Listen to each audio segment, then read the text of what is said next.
Coco in the Community is sponsored by Scandinavian Designs. Modern style for every budget. Well, Valerie Niemerg is an opera singer and author who has experienced both the high notes and the lows in her life. But through it all, she's kept a sense of humor. Well, she brings that to her new novel, Elly Uncomposed, and I'm so glad to have her here this morning. Valerie, I'm so happy you're here. Thanks for having me, Claudia. Yes, we're just talking about the book, and I'm already a huge fan of opera music, opera singers, etc. So tell me about opera and how much you love it. Well, I think it's mostly that I can appreciate opera's power in today's world to remind us that we're not alone.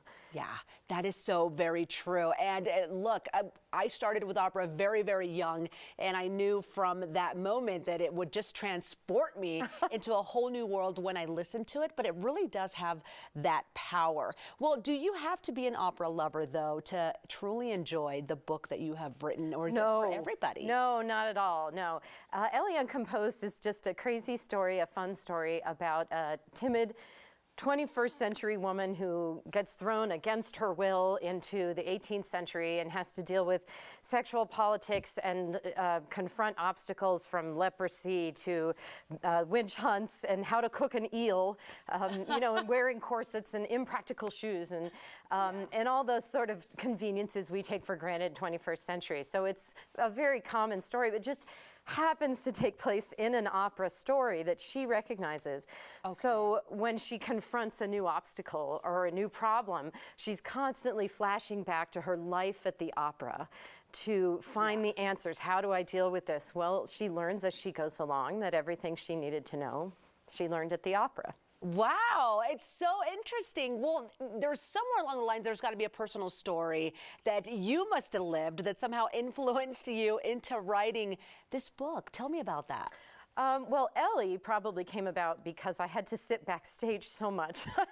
As an alto, you know. I was an alto for years. The sopranos get the glorious roles and the dresses and the tiaras, and we bring them their props, right?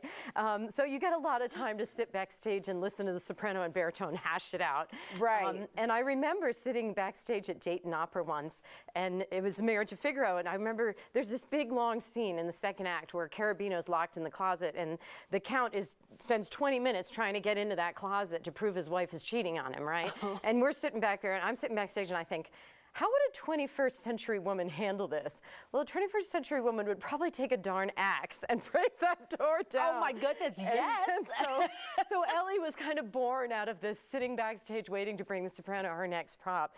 But my own personal story, I think, is really been a powerful mover. I'm an opera singer, as you know, I'm retired, and I was very lucky to travel around singing in operas. But one day I met a guy on eHarmony, and I moved to Colorado. That's my little opera. Okay. And I married him, and we have 2 kids. But I got cancer along the way. Okay. I got breast cancer, and that was very hard. Cancer is very rough, but when you're going through cancer treatment, all you think is, I want to go back to the day before those 3 words. I want to go back. I just want to get through this, get back to my life before those 3 words the doctor said. And you don't go back. Yeah. You don't go back. You go forward. You go forward. I can honestly say I would not have written my book or done any of the cool things I've done if I hadn't gone through cancer. So I kind of have cancer to thank for my book. You're going to write your book. You're going to write your book. You're going to be on TV someday talking to somebody about your 17th century crazy story, 18th century, because there's better waiting for you after cancer. I have to tell you that is so inspiring, first of all, because we all go through certain things in life. I can't imagine cancer being one of them for you as it was for my mother, but the fact that you've taken it into something positive and said, this is going to be motivation for me to accomplish what I want to do, and maybe the things that I had in the back burner. So kudos to you, and look, you look lovely. Oh, thanks. And I'm very happy that you are here today. Well, before I let you go, what is the reason you want people to read your book, which is Elly Uncomposed? Well, it's fun. It's a blast. It's a ride. It's an adventure. You know, she doesn't want to go back, but she has to. And I think for my own story is I didn't want cancer. It wasn't part of my story. If I could have written my opera, it would not have had cancer in it.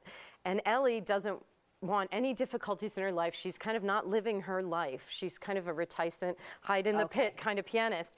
And this whirlwind of an adventure, she keeps saying, that didn't happen in the opera. Excuse me, that's not how it goes in the opera. Well, we don't get to write our operas. It's how we live our opera. It's how we sing our opera. We don't get to write it. And that's what she learns in the story. That's very true. Well, Valerie, thank you so much for being with us this morning. A true joy. Okay, everyone, get Valerie Niemerg's new novel, Elly Uncomposed. It's available right now wherever books are sold, so be sure to look for that. Scandinavian Design sponsored today's Coco in the Community Story. Shop showrooms in Denver, Westminster, or Highlands Ranch, or shop online at ScandinavianDesigns.com.